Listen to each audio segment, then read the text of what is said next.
ഏശയ്യാ 17 അധ്യായം. ദമാസ്കസിനെതിരെ. ദമാസ്കസിനെക്കുറിച്ചുള്ള അരുളപ്പാട്. ദമാസ്കസ് ഒരു നഗരമല്ലാതാകും, അതു നാശകൂമ്പാരമാകും. അതിന്റെ നഗരങ്ങൾ എന്നേക്കും വിജനമായി കിടക്കും. അവിടെ ആട്ടിൻ കൂട്ടങ്ങൾ മേയും, അവ അവിടെ വിശ്രമിക്കും. ആരും അവയെ ഭയപ്പെടുത്തുകയില്ല. എഫ്രായിമിന്റെ കോട്ട തകരും, ദമാസ്കസിന്റെ രാജ്യം ഇല്ലാതാകും. സിറിയയിൽ അവശേഷിച്ചവർ ഇസ്രായേൽ മക്കളുടെ മഹത്വം പോലെയാകും. സൈന്യങ്ങളുടെ കർത്താവാണ് ഇത് അരുളി ചെയ്തിരിക്കുന്നത്.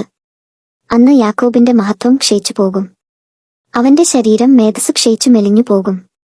അത് കൊയ്ത്തുകാരൻ ധാന്യം കൊയ്ത്തെടുക്കുന്നതുപോലെയും റഫായിം താഴ്വരയിൽ കാലാ പെറുക്കുന്നതുപോലെയും ആയിരിക്കും.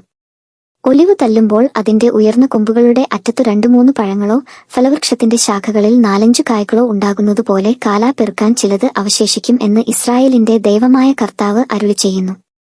അന്നു ജനം തങ്ങളുടെ സ്രഷ്ടാവിനെക്കുറിച്ചു ചിന്തിക്കുകയും ഇസ്രായേലിന്റെ പരിശുദ്ധനിലേക്ക് തങ്ങളുടെ കണ്ണുകളുയർത്തുകയും ചെയ്യും. അവർ തങ്ങളുടെ കരവേലയായ ബലിപീഠങ്ങളെക്കുറിച്ച് ചിന്തിക്കുകയോ തങ്ങൾ നിർമ്മിച്ച അശേരാ പ്രതിഷ്ഠയിലേക്കോ ധൂപപീഠത്തിലേക്കോ നോക്കുകയോ ഇല്ല. അന്ന് അവരുടെ പ്രബല നഗരങ്ങൾ ഹിവ്യരും അമോര്യരും ഇസ്രായേൽ മക്കളുടെ മുൻപിൽ ഉപേക്ഷിച്ചു പോയ പട്ടണങ്ങൾ പോലെ വിജനമായി തീരും.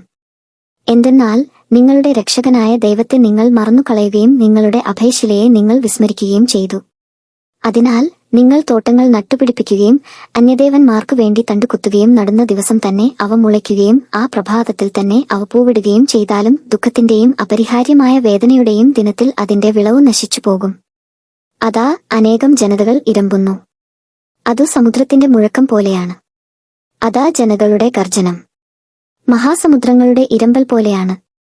പെരുവെള്ളം പോലെ ജനതകൾ ഇരമ്പുന്നു. എന്നാൽ അവിടുന്ന് അവരെ ശാസിക്കുകയും അവർ ദൂരേക്ക് ഓടി പോവുകയും ചെയ്യും. മലകളിൽ കാറ്റത്ത് പറക്കുന്ന വൈക്കോൽ പോലെയും കൊടുങ്കാറ്റിൽ പാറുന്ന പൊടി പോലെയും അവർ ഓടിക്കപ്പെടും. ഇതാ സന്ധ്യാസമയത്ത് ഭീകരത, പ്രഭാതമാകും മുൻപേ അവർ അപ്രത്യക്ഷരായിരിക്കുന്നു. നമ്മെ നശിപ്പിക്കുന്നവരുടെ ഓഹരിയും നമ്മെ കൊള്ളയടിക്കുന്നവരുടെ വിധിയും ഇതാണ്.